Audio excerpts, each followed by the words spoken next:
Hello again, Sociology 1000 classmates. My name is Desh'a, and for this week's oral discussion, I will be summarizing my socio-autobiography. The older and more grounded I become, the more aware I am of the person I have become and how the choices made by both myself and my family have formed what is known as my life. Throughout this video, I will use my sociological imagination and give a glimpse into my world while reflecting and connecting to these sociology concepts that I have learned from Dalton Conley's You May Ask Yourself, an introduction to thinking like a sociologist. I will focus on several events, special moments, and important relationships in my life that I have believed impacted me in significant ways. To begin, my coming into existence was pretty much a surprise and unanticipated because my mom did not know she was pregnant with me until her third trimester. She was nearly 7 months and honestly had no time to prepare for my arrival. I was born a short 2 months later in the living room of my family's residence at the time, which is located in Lamarck, Texas. I was born into the ascribed status of a young African-American female. My mother has always been the only parent that I've ever known. My biological father didn't have any intentions of partaking in the role of being my father, so he ultimately left my mom to be a single mother to me. I like to think from that moment on, the perception of gender roles that would develop as I grew up was pretty much tainted because I had no male father figure in my life to help share the roles my mom had to take on. While growing up, I watched my mom be the sole provider and take care of my siblings and I in the household, which caused her to experience role strain and role conflict.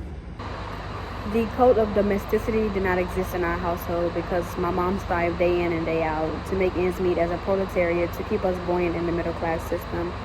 Although my mom made a decent income, we still struggled. However, since we had a large extended family and a lot of kinship networks, there was always a family member there to pick up where my mom came up short. My life and career goals are different from my mom's, but her expectations for me were very much influenced by the values, norms, and culture that was instilled in my mom by my grandmother. During my early years, I used the method of code switching to maintain various relationships and friendships in my life.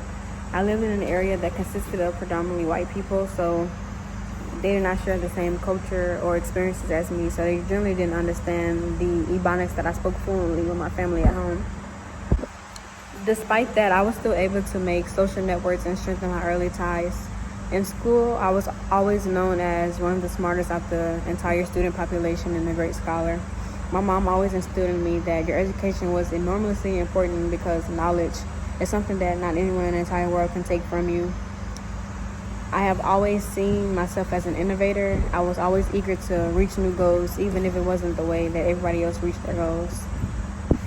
My mom would always have to stay on my two brothers and sisters about making good grades and behaving properly in school. I remember at some point, particularly around entering middle school, I began acting out because I felt as if my mother loved my siblings more because she paid more attention to them. Having my biological father decide to leave and pretend as if I don't exist instead of manning up and taking care of his responsibilities took its toll on me during this time period as well. I had this theory that I was the problem and was not worth being loved or having a parent that actually cared enough about me. So I would get into fights and take my anger out on anyone who I could start an issue with. My mother and my grandmother tried their hardest to be the mediator for me while I battled this demon, but I simply refused at the time to open up. I really haven't opened up to this day because I decided it was something that I'd rather work out on my own. The summer before my freshman year of high school began, my mom moved our family to a completely new city called Houston, Texas. The small rural city that I grew up in for 13 years was now a thing of the past pretty much. I had to learn how to adapt to a new environment.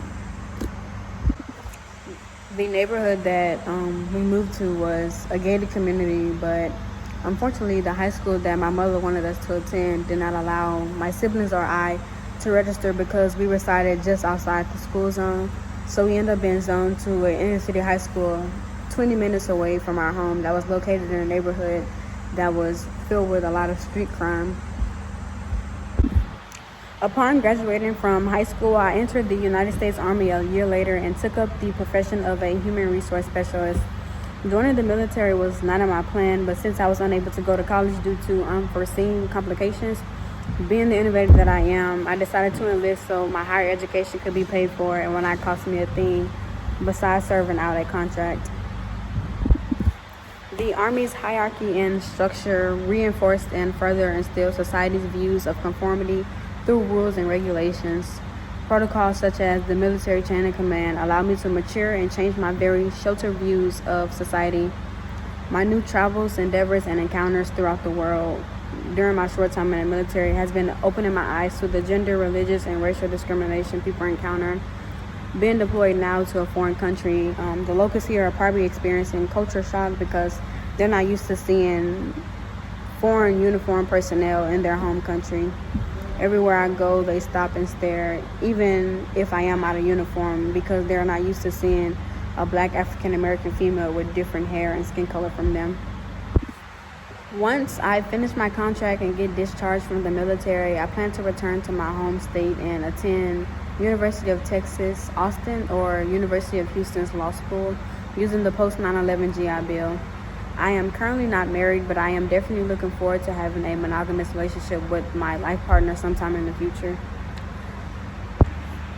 I am not against miscegenation, but I hardly see myself marrying someone outside of my race or cultural background. Even with all the sexism and feminism controversy taking place in the 21st century, I still aspire to be a woman who is a great mother but still have a successful career. However, if my spouse happens to be very wealthy, I would not mind being a stay-at-home mom. Given that I would be able to practice law part-time, because knowing the woman that I am, I would definitely get bored with doing the same thing for 18 years straight. This sociology course has allowed me the opportunity to reflect on how truly influential these aspects were in shaping the person I am and continually reinforcing my views with each day that I grow. This assignment also gave me the opportunity to place my life under the sociological microscope and apply the skills of sociological analysis. I now understand who I am in a social context since I use the psychological perspective.